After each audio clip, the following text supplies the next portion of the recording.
El poder de la autoconfianza.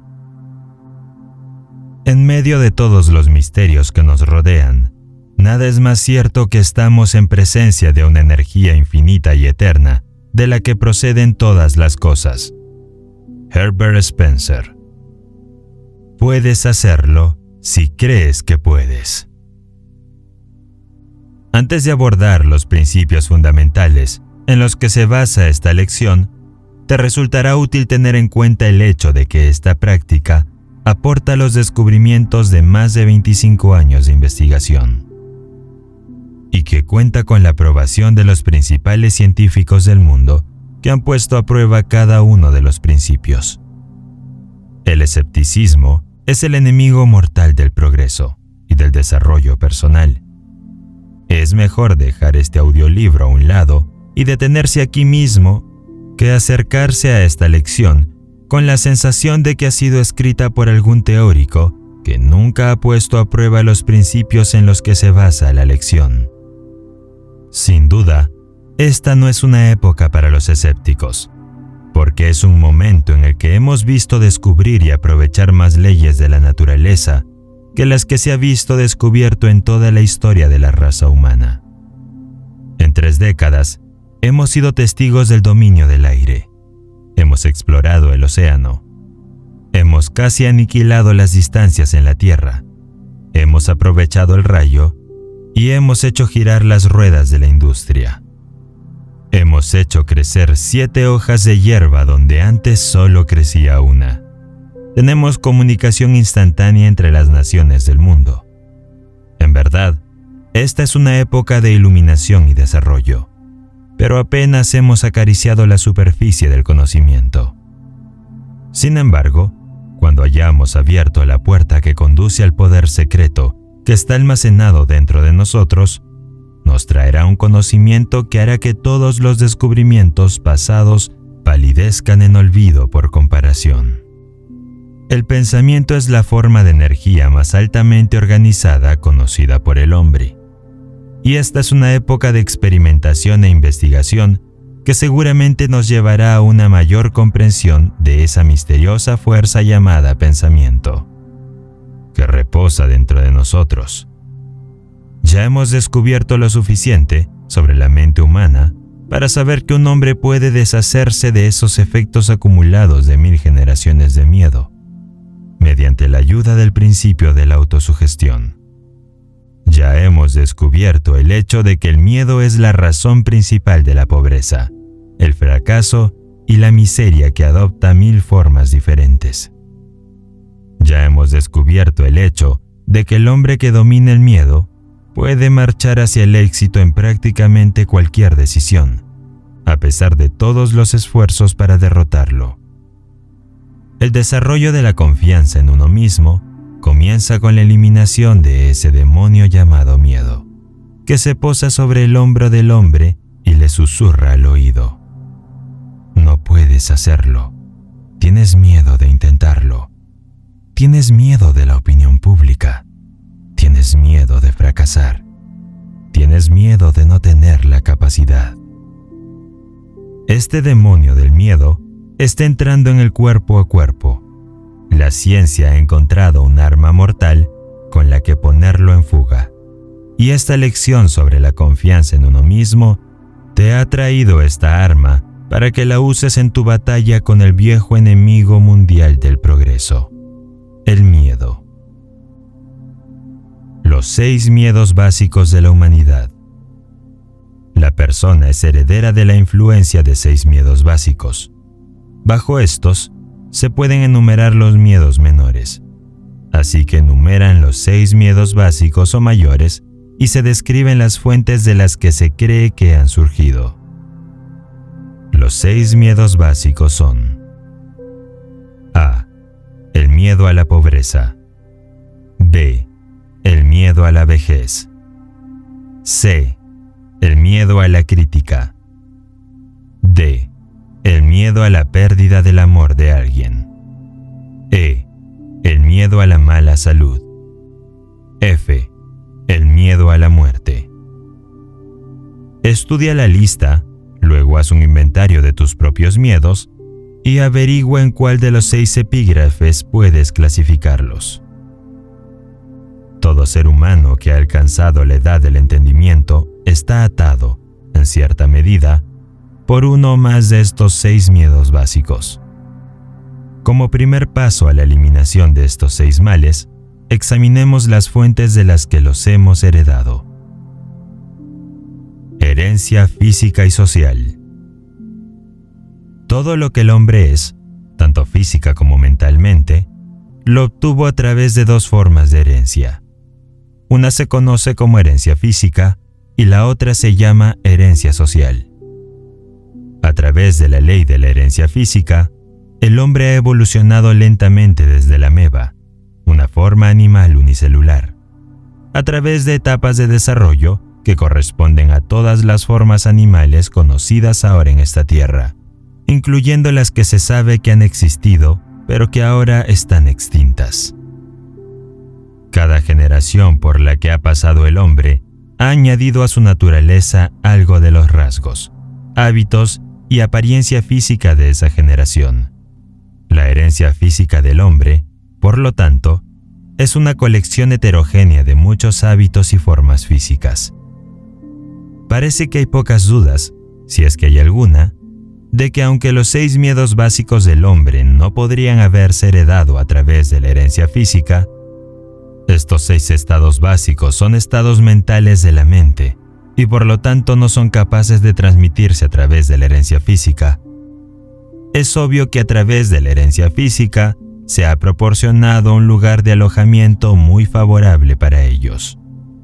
Por ejemplo, es un hecho muy conocido que todo el proceso de la evolución física se basa en la mente, la destrucción, el dolor y la crueldad. Que los elementos del suelo de la Tierra encuentran el transporte en un ascenso a través de la evolución, basado en la muerte de una forma de vida para que otra forma más elevada pueda subsistir. Toda la vegetación vive comiendo los elementos del suelo y los elementos del aire. Todas las formas de vida animal viven comiendo alguna otra forma más débil o alguna forma de vegetación. Las células de toda la vegetación tienen un orden de inteligencia muy elevado. Las células de toda la vida animal también tienen un orden de inteligencia muy superior.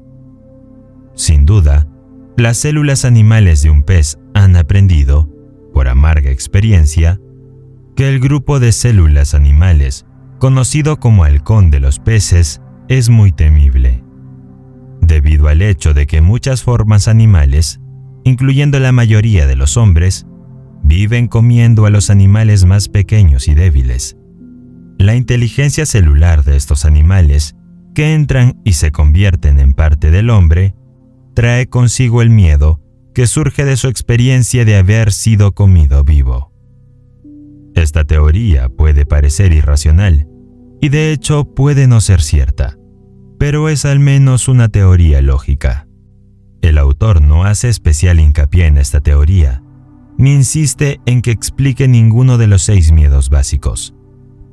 Hay otra, una explicación mucho mejor del origen de esos miedos, que procederemos a examinar empezando por una descripción de la herencia social.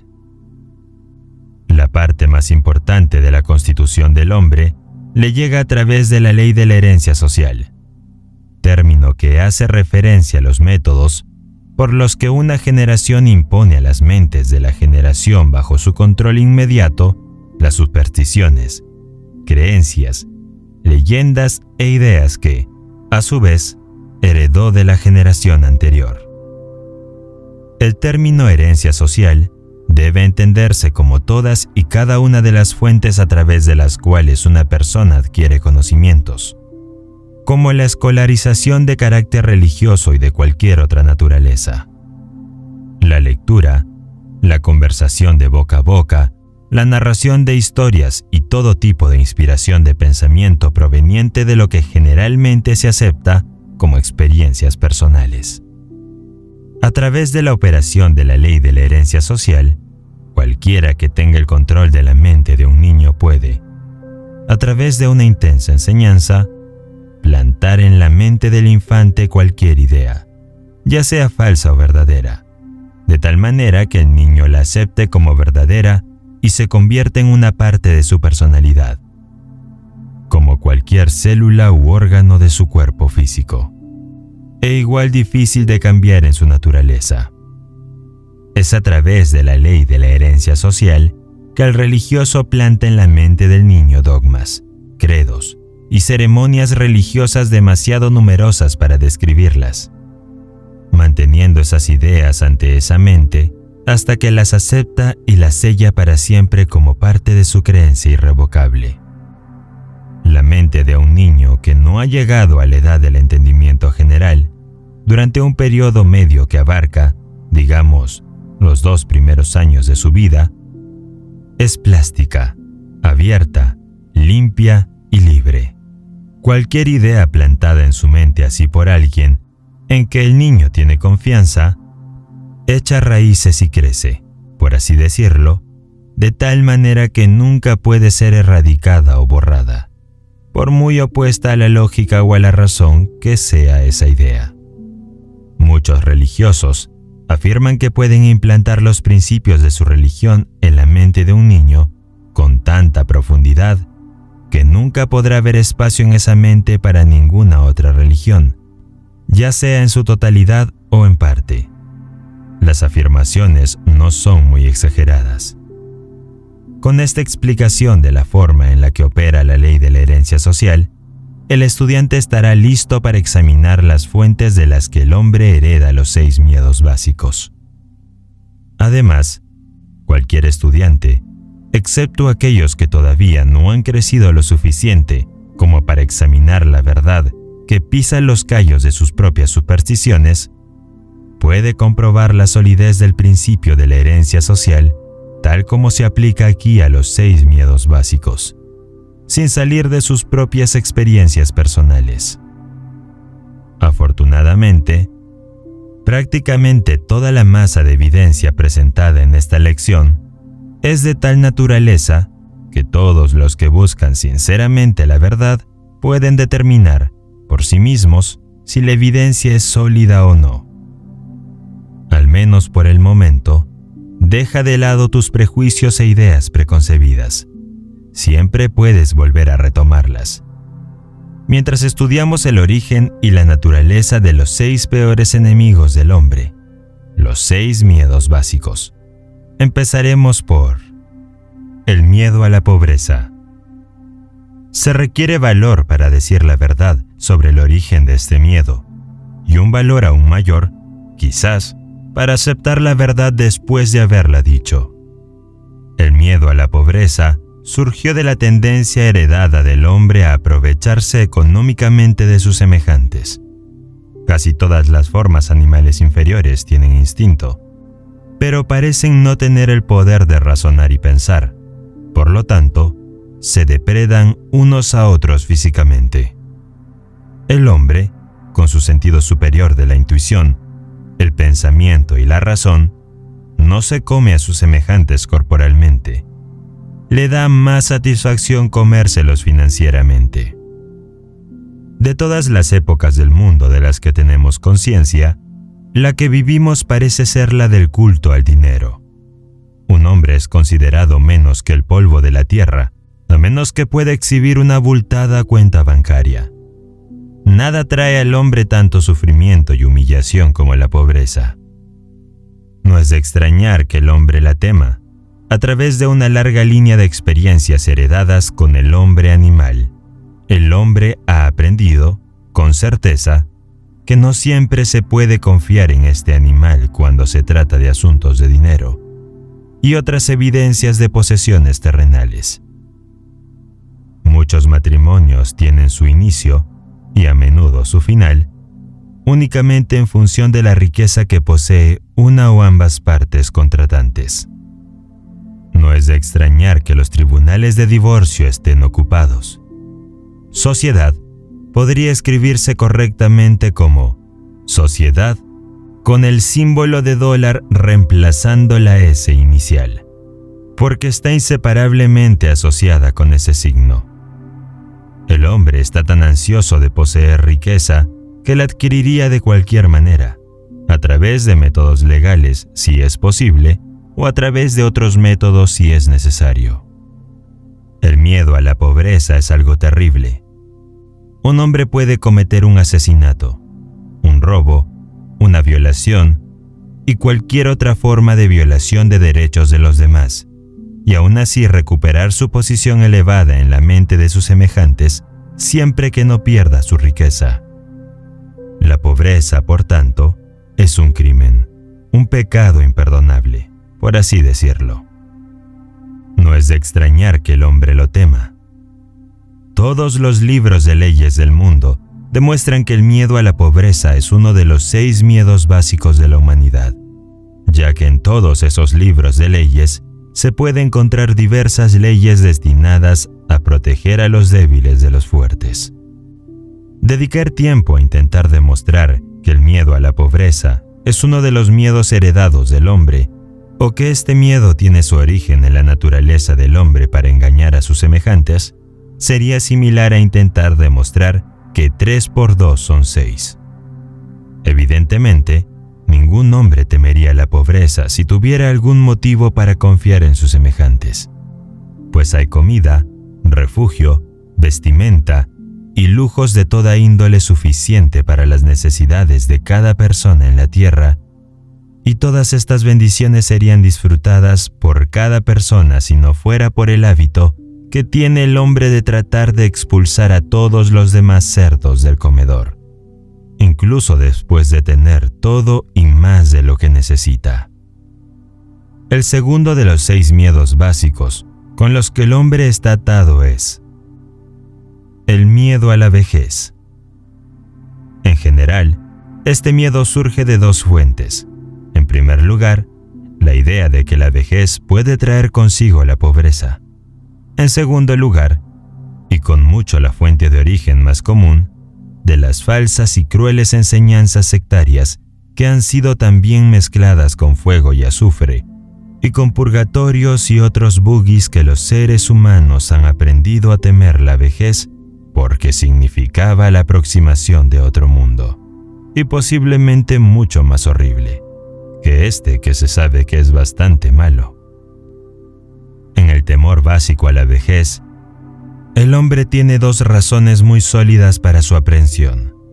Una que surge de la desconfianza a sus semejantes, que pueden apoderarse de cualquier bien mundano que posea, y la otra que surge de las terribles imágenes del mundo venidero que fueron profundamente plantadas en su mente, a través de la ley de la herencia social, mucho antes que entrar en posesión de esa mente.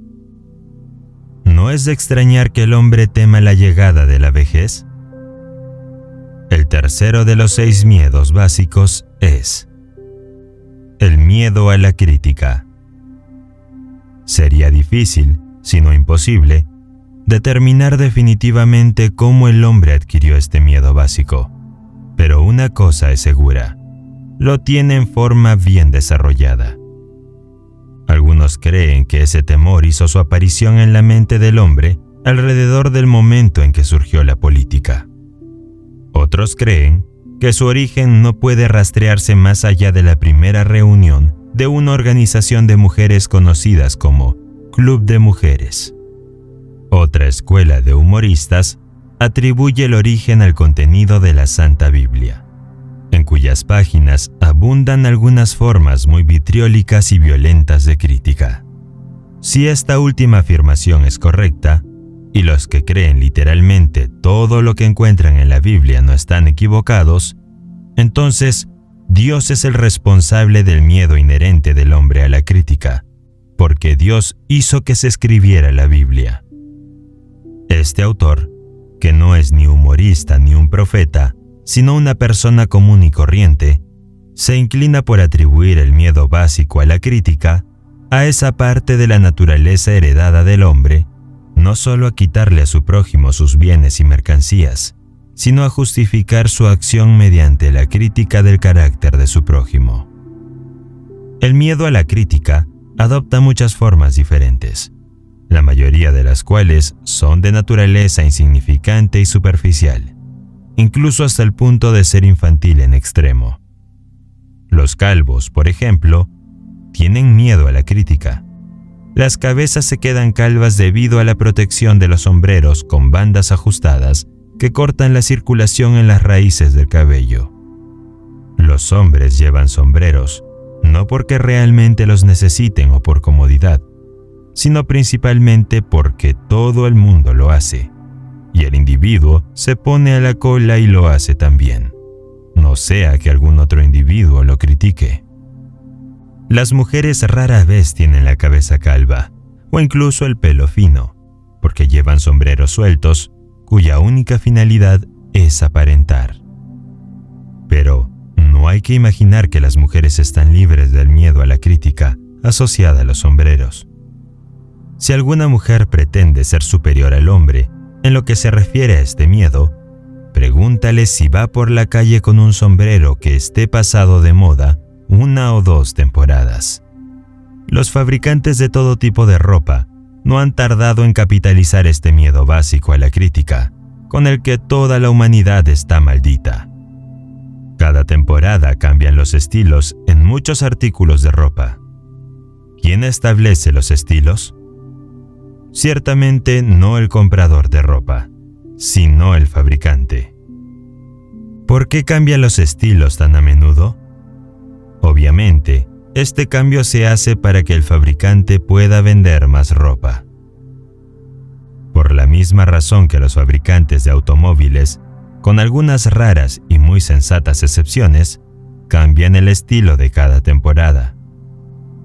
El fabricante de ropa sabe cómo el hombre animal teme de llevar una prenda que está a una temporada desfasada de lo que todos llevan ahora. ¿No es esto cierto? ¿No lo respalda su propia experiencia? Hemos estado describiendo la manera en que las personas se comportan bajo la influencia del miedo a la crítica, aplicado a las cosas pequeñas y mezquinas de la vida. Examinemos ahora el comportamiento humano bajo este miedo cuando afecta a las personas en relación con los asuntos más importantes relacionados con el trato humano. Tomemos, por ejemplo, prácticamente cualquier persona que haya alcanzado la edad de madurez mental, de 35 a 45 años de edad, como promedio general. Y si pudiéramos leer su mente, encontraríamos en ella una incredulidad muy decidida y una rebelión contra la mayoría de las creencias enseñadas por la mayoría de religiosos. Poderoso es el miedo a la crítica. Hubo un tiempo, y no hace mucho, en que la palabra infiel significaba la ruina para quien la aplicara. Se ve, por tanto, que el miedo del hombre a la crítica no carece de una amplia causa para su existencia. El cuarto miedo básico es el miedo a perder el amor de alguien. El origen de este miedo no necesita ser descrito, ya que es obvio que surgió de la naturaleza del hombre para robar a su compañera, o al menos para tomarse libertades con ella, desconociendo a su legítimo señor y dueño. Por naturaleza, todos los hombres son polígamos, la afirmación de una verdad que, por supuesto, traerá negaciones de aquellos que son demasiado viejos para funcionar de una manera sexual normal, o han, por alguna razón, perdido el contenido de ciertas glándulas que son responsables de la tendencia del hombre hacia la pluralidad del sexo opuesto. No cabe duda de que los celos y todas las demás formas similares de demencia praecox, locura, más o menos leve, surgieron del miedo heredado del hombre a la pérdida del amor de alguien. De todos los locos cuerdos, estudiados por este autor, el representado por un hombre que se ha vuelto celoso de una mujer, o el de una mujer que se ha vuelto celosa de algún hombre, es el más raro y extraño. El autor, afortunadamente, nunca tuvo más que un caso de experiencia personal con esta forma de locura, pero de esa experiencia aprendió lo suficiente como para justificar su afirmación de que el miedo a la pérdida del amor de alguien es uno de los más dolorosos, si no el más doloroso, de todos los 6 miedos básicos.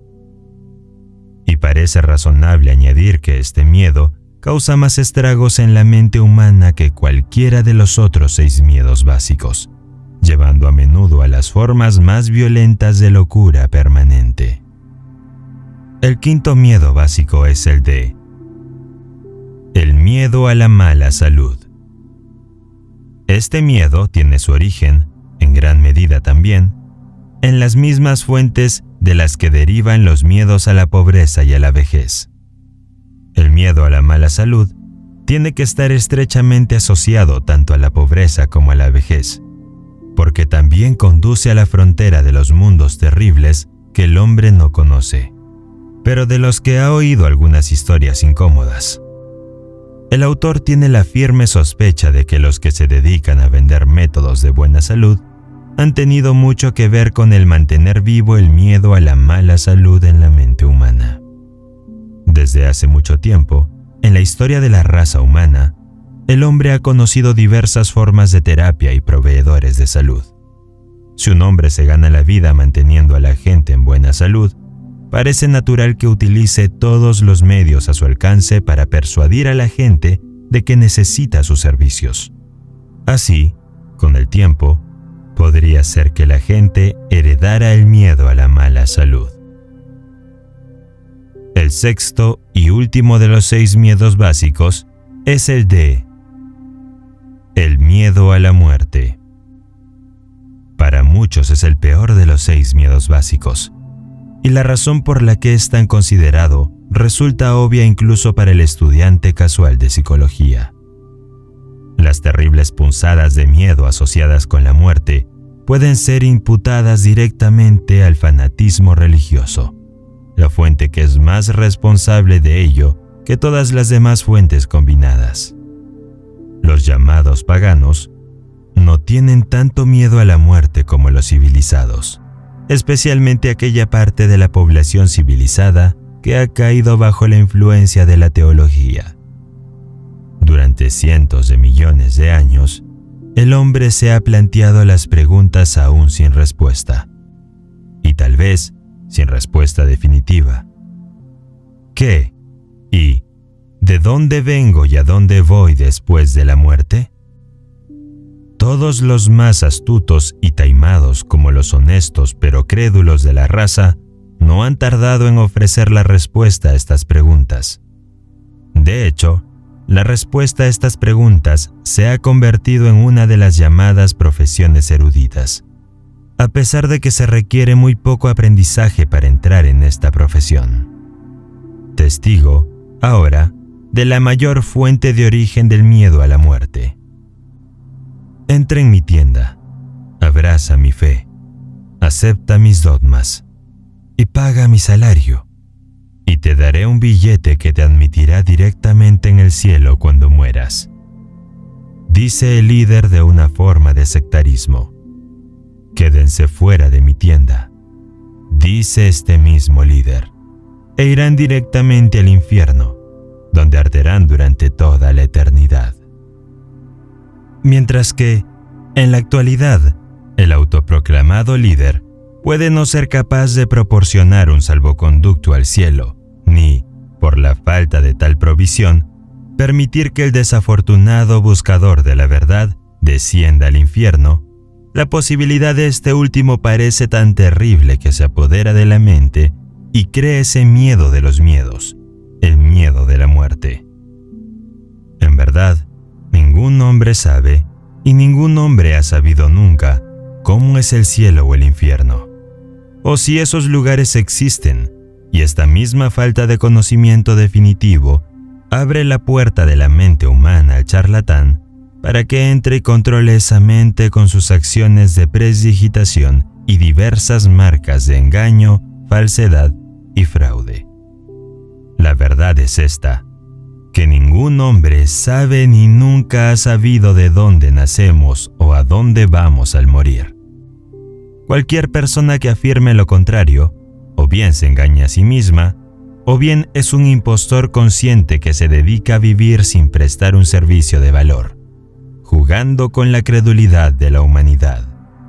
Sin embargo, la mayoría de los que se dedican a vender billetes para el cielo creen saber dónde está el cielo y que sus credos y fórmulas darán un paso seguro a quienes lo abracen. Esta creencia puede resumirse en una palabra: credulidad. Los líderes religiosos, por lo general, hacen la afirmación amplia y generalizada de que la civilización actual debe su existencia al trabajo realizado por las iglesias. Este autor, en lo que a él respecta, está dispuesto a conceder que sus afirmaciones son correctas, si al mismo tiempo se le permite añadir que incluso si esta afirmación es cierta, los teólogos no tienen mucho de lo que presumir. Pero no puede ser cierto que la civilización haya surgido de los esfuerzos de las iglesias y credos organizados, si por el término civilización se entiende el descubrimiento de las leyes naturales y los muchos inventos de los que el mundo es heredero actualmente. Si los teólogos desean reclamar la parte de la civilización que tiene que ver con la conducta del hombre hacia sus semejantes, son perfectamente bienvenidos. Pero, por otro lado, si presumen de tener el crédito de todos los descubrimientos científicos de la humanidad, el autor pide permiso para hacer una enérgica protesta. No es suficiente afirmar que la herencia social es el método a través del cual el hombre recoge todo el conocimiento que llega a través de los 5 sentidos. Es más importante afirmar cómo funcionará la herencia social, en tantas aplicaciones diferentes que permitan al estudiante una comprensión completa de esa ley. Comencemos con algunas de las fronteras inferiores de la vida animal y examinemos la forma en que se ven afectadas por la ley de la herencia social. Poco tiempo después de que este autor comenzara a examinar las principales fuentes de donde los hombres obtienen los conocimientos que los convierten en lo que son, hace unos 30 y tantos años, descubrió el nido de un urogallo. El nido estaba situado de tal manera que la madre podía ser vista desde una distancia considerable cuando estaba en el nido. Con la ayuda de un par de gafas de campo, el ave fue observada de cerca hasta que las crías salieron del cascarón. Sucedió que la observación diaria habitual se realizó solo unas horas después de que los jóvenes salieran del cascarón. Deseando saber qué iba a pasar, el autor se acercó al nido. La madre permaneció cerca hasta que el intruso estuvo a unos 3 o 4 metros de ella. Entonces se despojó de sus plumas, estiró su ala sobre su pierna y se alejó cojeando, fingiendo estar lisiada. Como estaba familiarizado con los trucos de las madres de pájaros, el autor no la siguió, sino que se acercó al nido para echar un vistazo a los pequeños. Sin el menor signo de temor, volvieron los ojos hacia él, moviendo primero la cabeza en un sentido y luego en otro. Se agachó y cogió a uno de ellos. Sin ninguna señal de miedo, se quedó en la palma de su mano. Volvió a colocar al pájaro en el nido y se alejó a una distancia segura para dar a la madre la oportunidad de volver. La espera fue corta. Muy pronto comenzó a acercarse cautelosamente al nido hasta que estuvo a unos pocos metros de él. Y entonces extendió sus alas y corrió tan rápido como pudo, emitiendo mientras tanto una serie de sonidos similares a los de una gallina cuando ha encontrado algún bocado de comida y desea llamar a su cría para que participe en él. Reunió a los pajaritos a su alrededor y continuó temblando de forma muy excitada, agitando sus alas y erizando sus plumas. Casi se podían oír sus palabras mientras daba a los pajaritos su primera lección de autodefensa, a través de la ley de herencia social. Criaturas tontas, ¿no saben que los hombres son sus enemigos? Debería darles vergüenza permitir que ese hombre los coja en sus manos. Es una maravilla que no los haya cargado y comido vivas. La próxima vez que vean a un hombre acercarse, escóndanse. Túmbense en el suelo, corran bajo las hojas, vayan a cualquier sitio para perderse de vista, y permanezcan alejadas hasta que el enemigo esté bien encaminado. Los pajaritos se mantuvieron alrededor y escucharon la conferencia con intenso interés. Cuando la madre se calmó, el autor volvió a acercarse al nido. Cuando se encontraba a unos 6 metros del hogar custodiado, la madre comenzó de nuevo a guiarle en la dirección contraria, arrugando el ala y cojeando como si estuviera lisiada. Miró al nido, pero la mirada fue en vano.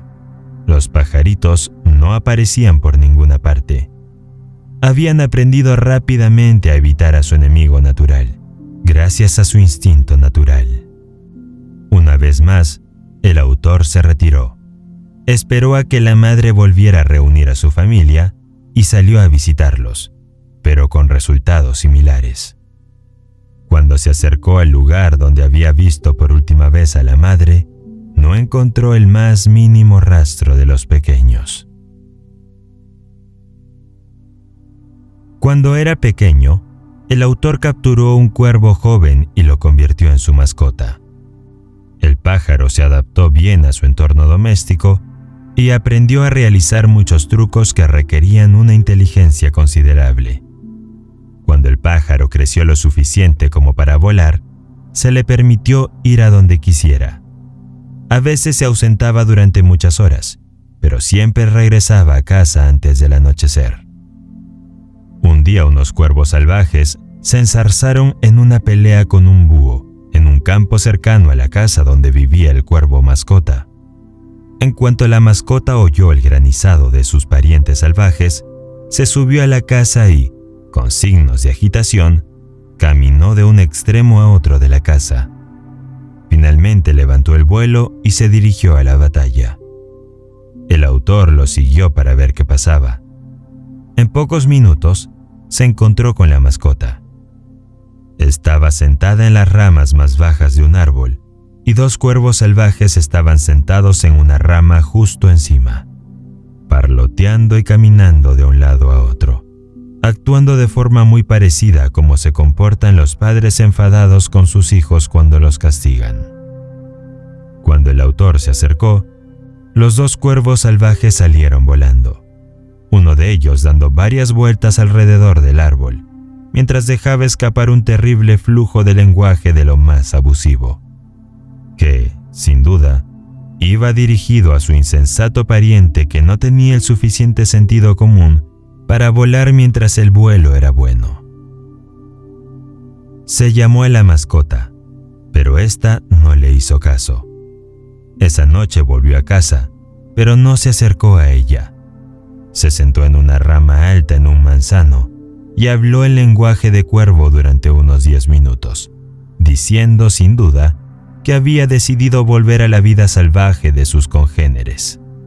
Y luego se fue volando y no volvió hasta 2 días después, cuando regresó y volvió a hablar en lenguaje de cuervo, manteniéndose mientras tanto a una distancia segura.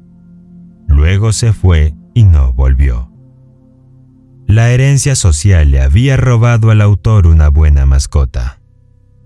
La gente pensaba que había demostrado un gran gesto al volver y avisar de su intención de marcharse.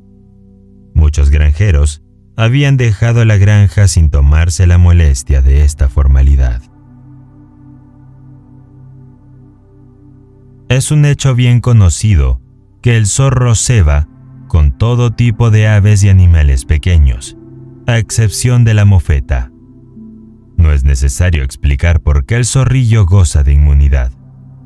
Un zorro puede enfrentarse a una mofeta una vez, pero nunca 2. Por esta razón, una piel de zorrillo, cuando se clava en un gallinero, mantendrá a todos los zorros, excepto al más joven e inexperto, a una distancia segura. El olor de una mofeta, una vez experimentado, nunca se olvida. Ningún otro olor se le parece ni remotamente. No consta que ninguna madre de zorro haya enseñado a sus crías a detectar el olor familiar de una mofeta y a mantenerse alejadas de él. Pero todos los que están informados sobre la sabiduría del zorro saben que los zorros y las mofetas nunca buscan alojamiento en la misma cueva. Pero una lección es suficiente para enseñar al zorro todo lo que quiere saber sobre las mofetas. A través de la ley de la herencia social, que opera mediante el sentido del olfato, una lección sirve para toda la vida. Una rana toro puede ser atrapada en un anzuelo atando un pequeño trozo de tela roja o cualquier otro objeto rojo pequeño al anzuelo y colgándolo delante de la nariz de la rana. Es decir, la rana puede ser atrapada de esta manera, siempre y cuando sea enganchada la primera vez que muerda el cebo. Pero si está mal enganchado y hace una escapada, o si siente la punta del anzuelo cuando muerde el cebo pero no es atrapado, no volverá a cometer el mismo error. El autor pasó muchas horas intentando enganchar a un espécimen particularmente deseable que había picado y fallado, antes de aprender que una sola lección de herencia social es suficiente para enseñar incluso a una humilde corvina que los trozos de franela roja son cosas que hay que dejar en paz. El autor tuvo una vez un excelente perro macho de la raza Airedale, que causaba muchas molestias por su costumbre de llegar a casa con un pollo joven en la boca. En cada ocasión, se le quitaba el pollo y se le reprendía, pero era inútil. Seguía con su afición a las aves. Con el fin de salvar al perro, si era posible, y como experimento de herencia social, este perro fue llevado a la granja de un vecino que tenía una gallina y algunos pollos recién nacidos. La gallina fue colocada en el granero y el perro fue entregado con ella. En cuanto todos se perdieron de vista, el perro se acercó lentamente a la gallina, olfateó el aire en su dirección 1 o 2 veces, para asegurarse de que era el tipo de carne que buscaba, y luego se lanzó hacia ella. Mientras tanto, la gallina estaba haciendo un reconocimiento por su cuenta, ya que se encontró con el perro a más de la mitad del camino. Además, se encontró con él con una sorpresa de alas y garras que nunca antes había experimentado. La primera ronda fue claramente de la gallina, pero un buen pájaro gordo, calculó el perro, no iba a escurrirse entre sus patas tan fácilmente. Por lo tanto, retrocedió una corta distancia y volvió a cargar. Esta vez la gallina se lanzó sobre su espalda, le clavó las garras en la piel e hizo un uso eficaz de su afilado pico. El perro se retiró a su esquina con la apariencia de estar esperando que alguien tocara la campana y suspendiera la pelea hasta que se orientara. Pero la gallina no tenía tiempo para deliberar. Tenía a su adversario en fuga y demostró que conocía el valor de la ofensiva al mantenerlo en fuga. Casi se podían entender sus palabras mientras azotaba al pobre Airedale de una esquina a otra, manteniendo una serie de sonidos rápidos que parecían las reprimendas de una madre enfadada, a la que se le había pedido que defendiera su vástago de un ataque de chicos mayores. El Airedale era un pobre soldado. Después de correr por el granero de esquina a esquina durante unos 2 minutos, se tendió en el suelo tan plano como pudo e hizo todo lo posible por protegerse los ojos con las patas. La gallina parecía hacer un intento especial en picotear sus ojos. El dueño de la gallina intervino entonces y la recuperó, o, para ser más exactos, recuperó al perro, lo que no pareció contar con la desaprobación de la perra. Al día siguiente, se colocó una gallina en el sótano donde dormía el perro. En cuanto vio al ave, metió el rabo entre las patas y corrió hacia un rincón. Nunca más intentó atrapar a una gallina. Una lección de herencia social a través del sentido del tacto fue suficiente para enseñarle que, si bien la persecución de pollos puede ofrecer cierta diversión, también está plagada de muchos peligros. Todos estos ejemplos a excepción del primero, describen el proceso de adquisición de conocimientos a través de la experiencia directa. Obsérvese la marcada diferencia entre los conocimientos adquiridos por experiencia directa y los que se adquieren mediante el adiestramiento de las crías por parte de los mayores, como en el caso del urogallo y sus crías. Las lecciones más impresionantes son las que aprenden los jóvenes de los viejos, a través de métodos de enseñanzas muy coloreados o emocionados. Cuando la madre urogallo despliega sus alas, eriza sus plumas, se agita como un hombre que sufre de parálisis y parlotea a sus crías de manera muy excitada. Les planta el miedo al hombre en sus corazones de una manera que nunca van a olvidar. El término herencia social, tal como se utiliza en la relación con esta lección, se refiere en particular a todos los métodos a través de los cuales se enseña a un niño cualquier idea, dogma, credo, religión o sistema de conducta ética, por parte de sus padres o de aquellos que pueden tener autoridad sobre él, antes de alcanzar la edad en la que se puede razonar y reflexionar sobre dicha enseñanza a su manera, estimando la edad de dicho poder de razonamiento en, digamos, 7 a 12 años. Hay muchas formas de miedo, pero ninguna es más mortífera que el miedo a la pobreza y a la vejez. Manejamos nuestros cuerpos como si fuéramos esclavos, porque tenemos tanto miedo a la pobreza que deseamos acumular dinero para la vejez.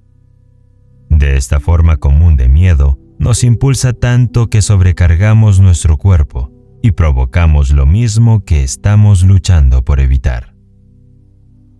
Qué tragedia es ver a un hombre conducirse a sí mismo cuando comienza a llegar a lo largo del puesto de 40 años de la vida, la edad en la que apenas comienza a madurar mentalmente. A los 40 años, un hombre está ingresando en la edad en la que es capaz de ver y comprender y asimilar la escritura de la naturaleza, tal como aparece en los bosques y en los arroyos que fluyen, y en los rostros de los hombres y de los niños pequeños.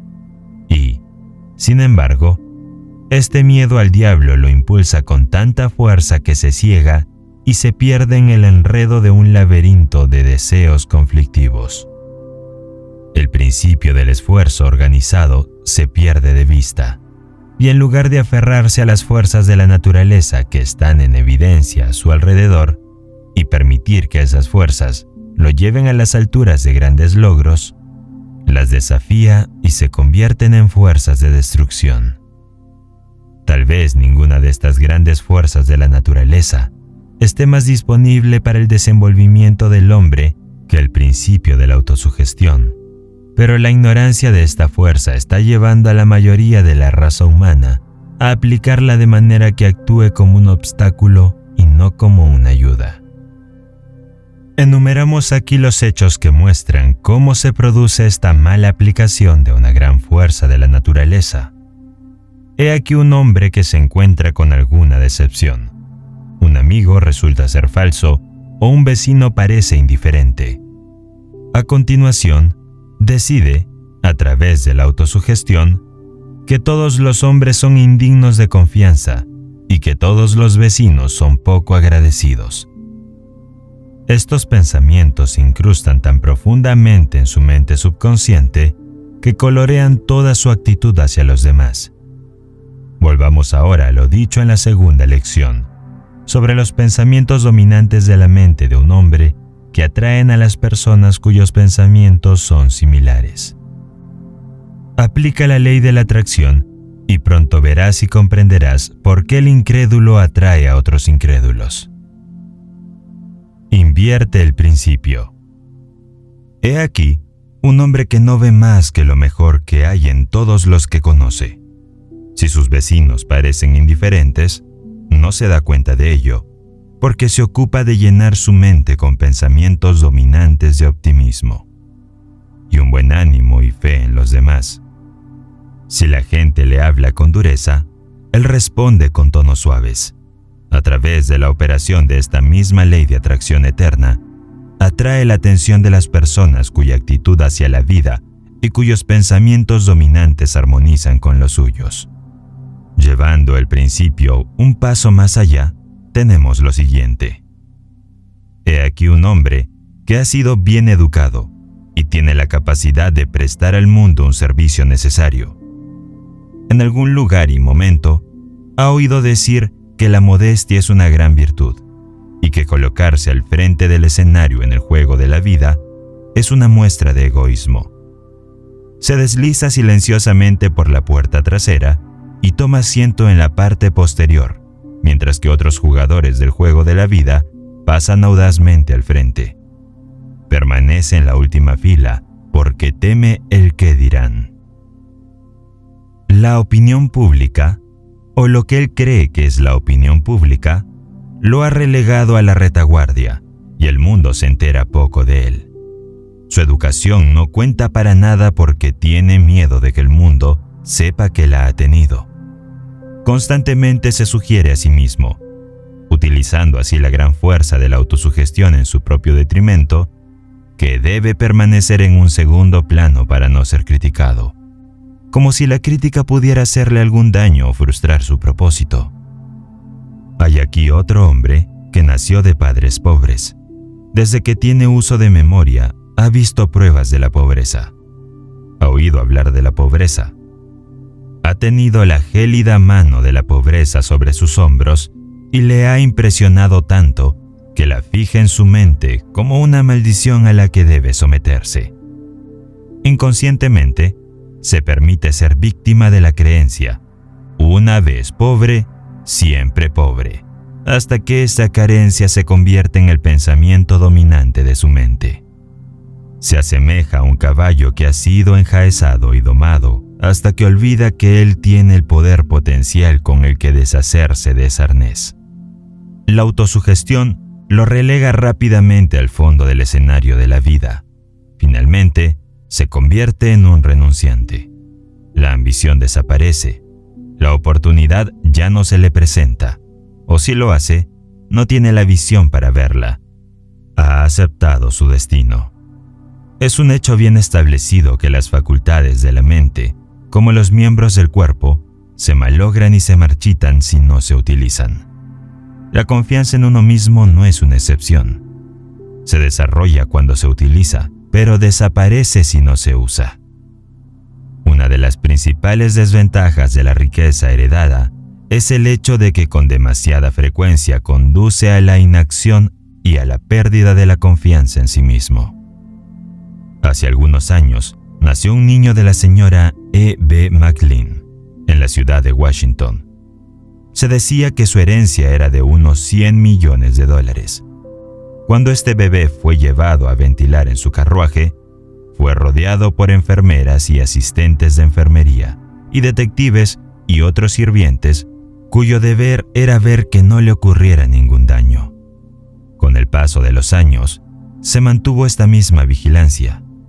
Este niño no tenía que vestirse solo, tenía sirvientes que lo hacían. Los sirvientes lo vigilaban mientras dormía y mientras jugaba. No se le permitía hacer nada que un criado pudiera hacer por él.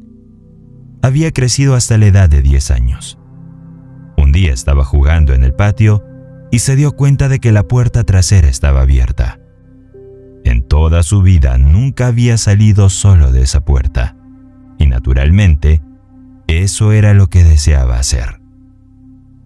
En un momento en que los criados no miraban, se precipitó hacia la puerta y fue atropellado y muerto por un automóvil antes de llegar a la mitad de la calle. Había utilizado los ojos de sus sirvientes hasta que los suyos ya no le servían como podrían haberlo hecho si hubiera aprendido a confiar en sus funciones. Hace 20 años, el hombre al que servía como secretario envió a sus 2 hijos a la escuela. Uno de ellos fue a la Universidad de Virginia y el otro a un colegio de Nueva York. Cada mes era parte de mi tarea hacer un cheque de $100 para cada uno de estos chicos. Este era su dinero para el PIN. para que lo gastaran como quieran. Recuerdo con mucho provecho la forma en que envidiaba a esos muchachos cuando extendía esos cheques cada mes. A menudo me preguntaba por qué la mano del destino me trajo al mundo en la pobreza. Podía mirar hacia adelante y ver cómo esos chicos llegarían a las altas esferas de la vida, mientras yo seguía siendo un humilde empleado. A su debido tiempo, los chicos volvieron a casa con sus pieles de oveja. Su padre era un hombre rico que poseía bancos, ferrocarriles, minas de carbón y otras propiedades de gran valor. A los chicos les esperaban buenos puestos en la empresa de su padre. Sin embargo, 20 años de tiempo pueden jugarle una mala pasada a los que nunca han tenido que luchar. Tal vez sería mejor decir que el tiempo da a los que nunca han tenido que luchar la oportunidad de jugarse una mala pasada. En cualquier caso, estos dos chicos trajeron a casa de la escuela otras cosas además de sus pieles de oveja. Volvieron con capacidades bien desarrolladas para la bebida fuerte.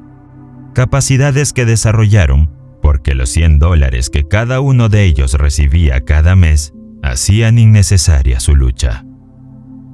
La suya es una larga y triste historia, cuyos detalles no le interesarán, pero sí su finis.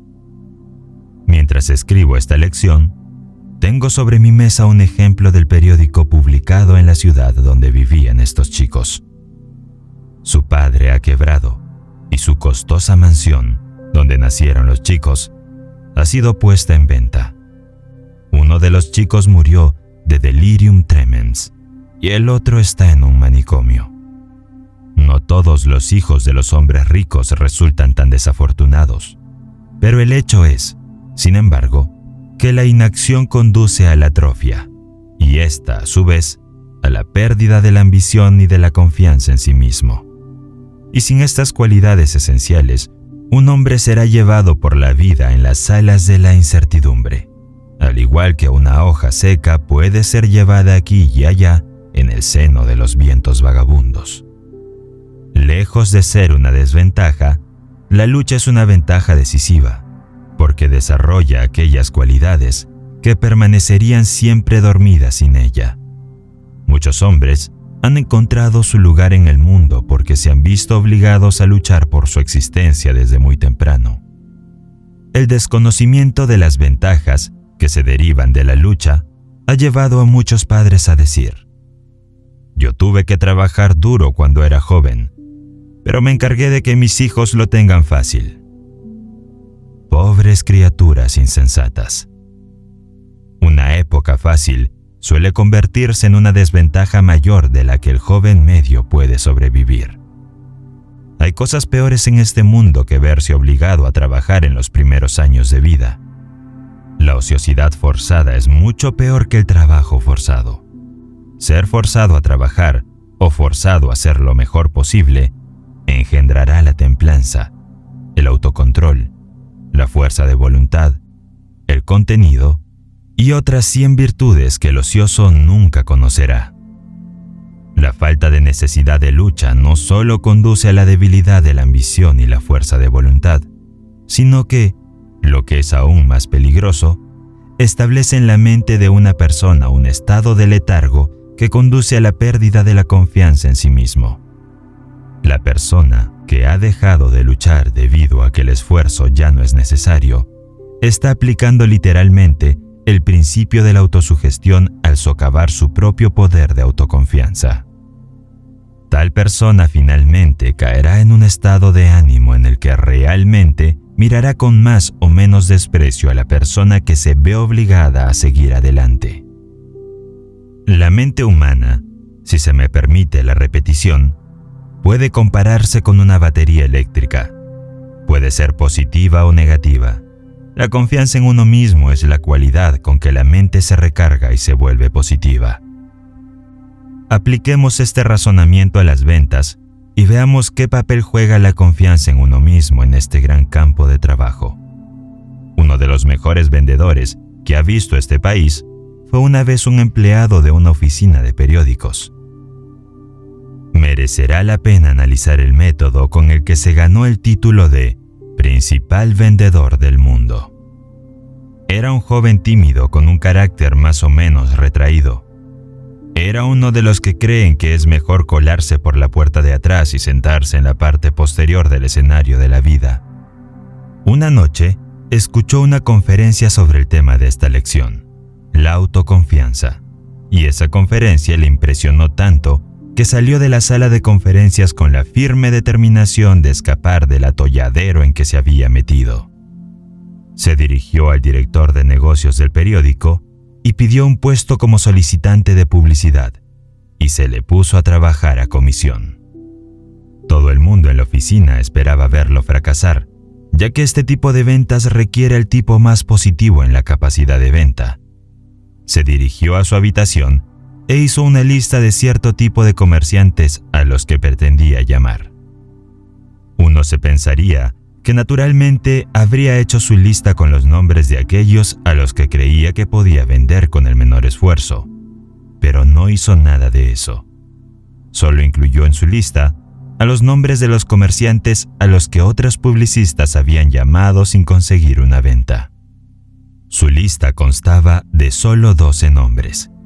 Antes de hacer una sola llamada, salió al parque de la ciudad, sacó su lista de 12 nombres, la leyó 100 veces, diciéndose a sí mismo mientras lo hacía: «Usted me comprará un espacio publicitario antes de que termine el mes».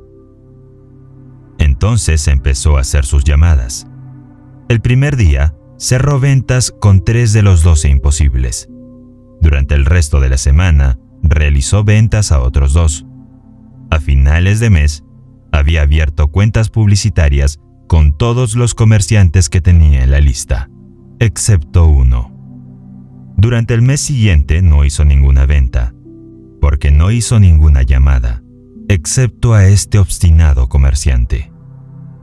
Todas las mañanas al abrir la tienda, estaba presente para entrevistar a este comerciante, y todas las mañanas este comerciante decía no. El comerciante sabía que no iba a comprar espacio publicitario, pero este joven no lo sabía. Cuando el comerciante decía no, el joven no lo oía, sino que seguía viniendo. El último día del mes, después de haberle dicho a este persistente joven no durante 30 veces consecutivas, el comerciante dijo: «Mire, joven, ha perdido todo un mes tratando de venderme. Ahora lo que me gustaría saber es esto: ¿por qué ha perdido tanto su tiempo?». «De perder el tiempo nada», replicó. «He estado yendo a la escuela y usted ha sido mi maestro. Ahora conozco todos los argumentos que un comerciante puede utilizar para no comprar, y además me he estado ejercitando en la autoconfianza». Entonces el comerciante dijo: «Voy a hacer una pequeña confesión. Yo también he ido a la escuela y usted ha sido mi maestro. Me ha enseñado una lección de persistencia que vale dinero para mí. Y para mostrarte mi agradecimiento, voy a pagar mi matrícula haciéndole un pedido de espacio publicitario». Y así fue como llegó la mejor cuenta publicitaria de la North American de Filadelfia. Asimismo, marcó el inicio de una reputación que ha hecho millonario a ese mismo joven. Tuvo éxito porque deliberadamente cargó su propia mente con la suficiente confianza en sí mismo como para hacer de esa mente una fuerza irresistible.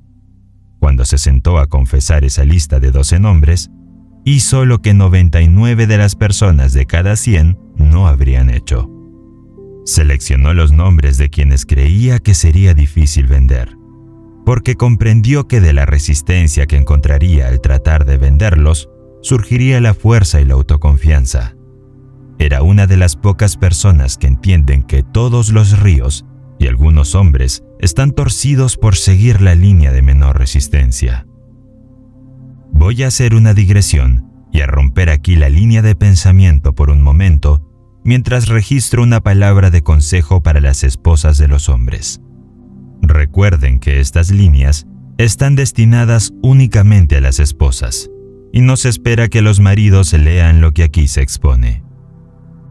Después de haber analizado a más de 16,000 personas, la mayoría de las cuales eran hombres casados, he aprendido algo que puede ser valioso para las esposas. Permítanme exponer mi pensamiento con estas palabras. Está en su mano enviar a su marido a su trabajo, o a su negocio, o a su profesión, cada día con un sentimiento de confianza en sí mismo que lo lleve con éxito a través de los puntos difíciles del día y lo traigan a casa de nuevo, por la noche, sonriendo y feliz. Uno de mis más antiguos conocidos se casó con una mujer que tenía una dentadura postiza.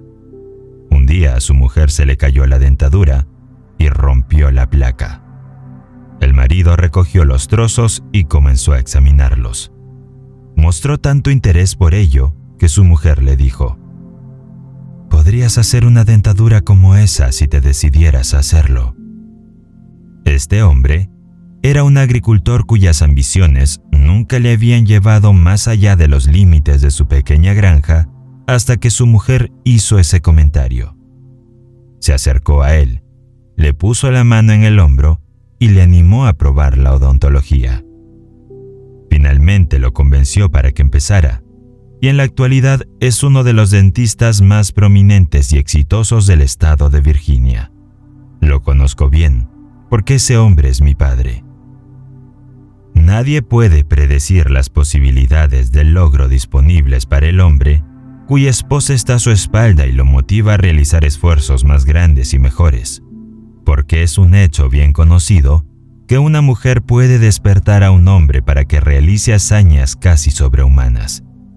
Es tu derecho y tu deber alentar a tu marido e instarlo a que se dedique a tareas valiosas hasta que encuentre su lugar en el mundo. Usted puede inducirlo a esforzarse más que cualquier otra persona. Hágale creer que nada, dentro de lo razonable, está más allá de su poder de logro, y habrá prestado un servicio que le ayudará mucho a ganar la batalla de la vida. Uno de los hombres con más éxito en su línea en América da todo el crédito de su éxito a su esposa. Cuando se casaron, ella escribió un credo que le firmó y colocó sobre su escritorio. Esta es una copia del credo. Creo en mí mismo. Creo en los que trabajan conmigo.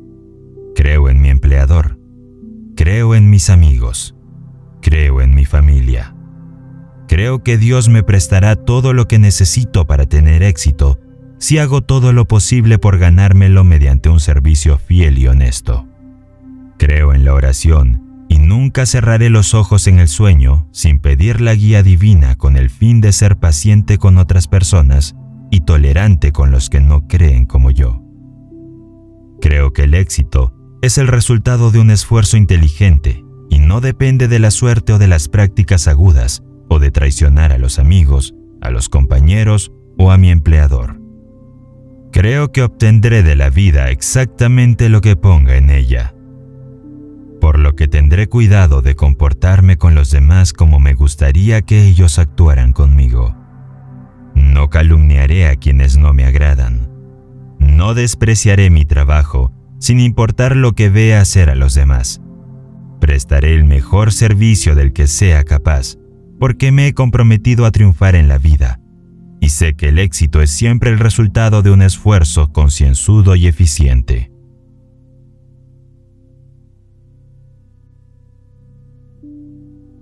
Y el esposo firmó este credo. La mujer que escribió este credo era una psicóloga prácticamente de primer orden. Con la influencia y la guía de una mujer así, cualquier hombre podría alcanzar un éxito notable. Analice este credo y se dará cuenta de la libertad con la que se utiliza el pronombre personal. Comienza con la afirmación de la confianza en sí mismo, que es perfectamente adecuada. Ningún hombre podría hacer suyo este credo sin desarrollar la aptitud positiva que atraería hacia él a las personas que le ayudarían en su lucha por el éxito. Este sería un credo espléndido que todo vendedor debería adoptar. Puede que no perjudique sus posibilidades de éxito si lo repite y cree en él. Sin embargo, la simple adopción no es suficiente. debe practicarlo. Léalo una y otra vez hasta que se lo sepa de memoria. Luego repítalo al menos una vez al día hasta que lo haya transformado literalmente en su estructura mental. Tenga una copia delante de usted como recordatorio diario de su compromiso de practicarlo. De este modo, utilizará eficazmente el principio de la autosugestión como medio para desarrollar la confianza en sí mismo. No se preocupe por lo que puedan decir de su procedimiento. Solo recuerde que es su negocio tener éxito, y este credo, si lo domina y lo aplica, le ayudará mucho. Usted aprendió en la lección 2 que cualquier idea que fije firmemente en su mente subconsciente, mediante la afirmación repetida, se convertirá automáticamente en un plan o plano que un poder invisible utiliza para dirigir sus esfuerzos hacia el logro del objetivo nombrado en el plan. También ha aprendido que el principio mediante el cual puede fijar cualquier idea que elija en su mente se llama autosugestión, que significa simplemente una sugerencia que le da su propia mente. Fue este principio de autosugestión el que Emerson tenía en mente cuando escribió: "Nada puede traerte la paz sino tú mismo". Debe recordar que nada puede traerte el éxito sino usted mismo. Por supuesto, necesitará la cooperación de los demás si pretende alcanzar un éxito de gran alcance, pero nunca obtendrá esta cooperación a menos que vitalice su mente con la actitud positiva de la confianza en usted mismo. Tal vez se haya preguntado por qué unos pocos hombres avanzan a puestos altamente remunerados, mientras que otros a su alrededor, que tienen tanta formación y que aparentemente realizan tanto trabajo, no avanzan. Seleccione 2 personas de estos 2 tipos y estúdielas, y la razón por la que una avanza y la otra se queda quieta le resultará bastante obvia. Verá que el que avanza cree en sí mismo. Se dará cuenta de que respalda esta creencia con una acción tan dinámica y agresiva que hace saber a los demás que cree en sí mismo. También notará que esta confianza en sí mismo es contagiosa, es impelente, es persuasiva, atrae a los demás. También percibirá que el que no avanza muestra claramente, por la mirada de su rostro, por la postura de su cuerpo, por la inseguridad con la que habla, que carece de toda autoconfianza. Nadie va a prestar mucha atención a la persona que no tiene confianza en sí misma. No atrae a los demás porque su mente es una fuerza negativa que repele en lugar de atraer. En ningún otro campo de la actividad, la autoconfianza o la falta de ella desempeña un papel tan importante como el campo de la venta. Y no hace falta ser analista del carácter para determinar, en el momento en que se le conoce, si un vendedor posee esta cualidad de autoconfianza. Si la tiene, los signos de su influencia están escritos en él. Le inspira confianza en él y en los productos que vende desde el momento en que habla. Llegamos ahora al punto en el que usted está listo para tomar el principio de la autosugestión y hacer uso directo de él para convertirse en una persona positiva, dinámica y autosuficiente. Se le pide que copie la siguiente fórmula y la firme y la memorice. La fórmula de la autoconfianza. Primero, sé que tengo la capacidad de alcanzar el objetivo de mi propósito definido, por lo que me exijo una acción persistente, decisiva y continua hacia su consecución. Segundo, me doy cuenta de que los pensamientos dominantes de mi mente eventualmente se reproducen en la acción exterior, corporal, y gradualmente se transforman en la realidad física. Por lo tanto, concentraré mi mente durante 30 minutos diarios en la tarea de pensar en la persona que pretendo ser, creando una imagen mental de esta persona y luego transformando esa imagen en la realidad a través del servicio práctico. Tercero, sé que, a través del principio de la autosugestión, cualquier deseo que sostenga persistentemente en mi mente buscará eventualmente su expresión a través de algún medio práctico para realizarlo. Por lo tanto, dedicaré 10 minutos diarios a exigir de mí mismo el desarrollo de los factores nombrados en las 16 lecciones de este curso de lectura sobre la ley del éxito. Cuarto, he trazado y escrito claramente una descripción de mi propósito definido en la vida para los próximos 5 años. He fijado un precio a mis servicios para cada uno de estos 5 años, un precio que pretendo ganar y recibir, mediante la aplicación estricta del principio de servicio eficiente y satisfactorio que prestaré por adelantado. Quinto, me doy cuenta de que ninguna riqueza o posición puede durar mucho tiempo si no se construye sobre la verdad y la justicia, por lo que no me comprometeré en ninguna transacción que no beneficie a todos aquellos a los que afecta. Tendré éxito atrayendo hacia mí las fuerzas que deseo utilizar y la cooperación de otras personas. Induciré a los demás a servirme porque yo les serviré primero. Eliminaré el odio, la envidia, los celos, el egoísmo y el cinismo, desarrollando el amor por toda la humanidad, porque sé que una actitud negativa hacia los demás nunca podrá traerme éxito.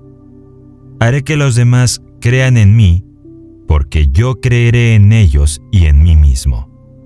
Firmaré esta fórmula con mi nombre, la memorizaré y la repetiré en voz alta una vez al día, con la plena fe de que influirá gradualmente en toda mi vida, para que me convierta en un trabajador exitoso y feliz en el campo que elija.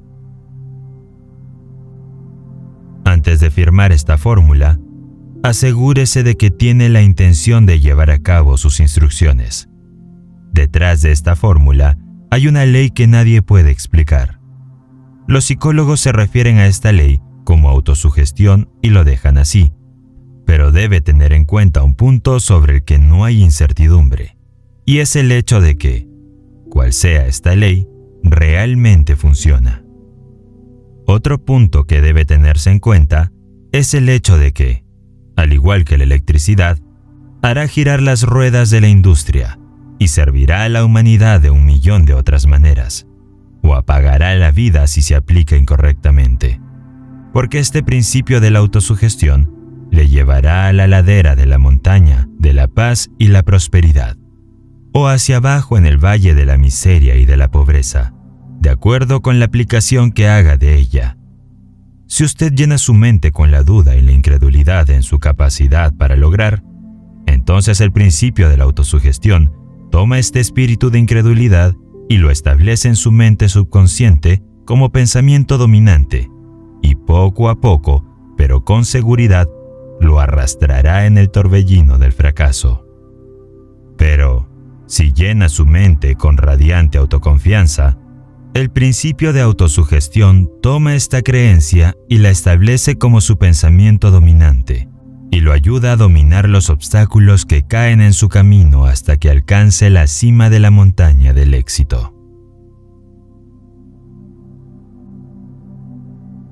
El poder del hábito.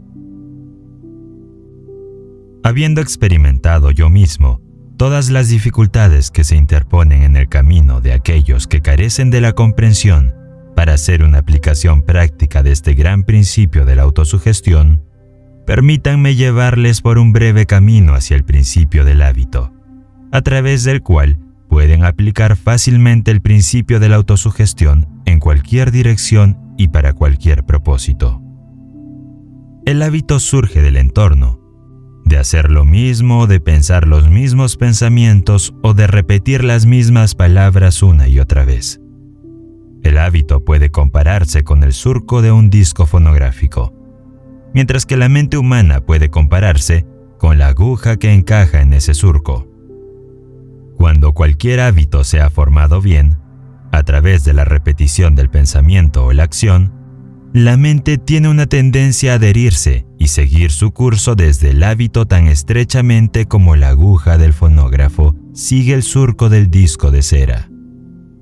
El hábito se crea dirigiendo repetidamente uno o más de los 5 sentidos de ver, oír, oler, saborear y sentir en una dirección determinada.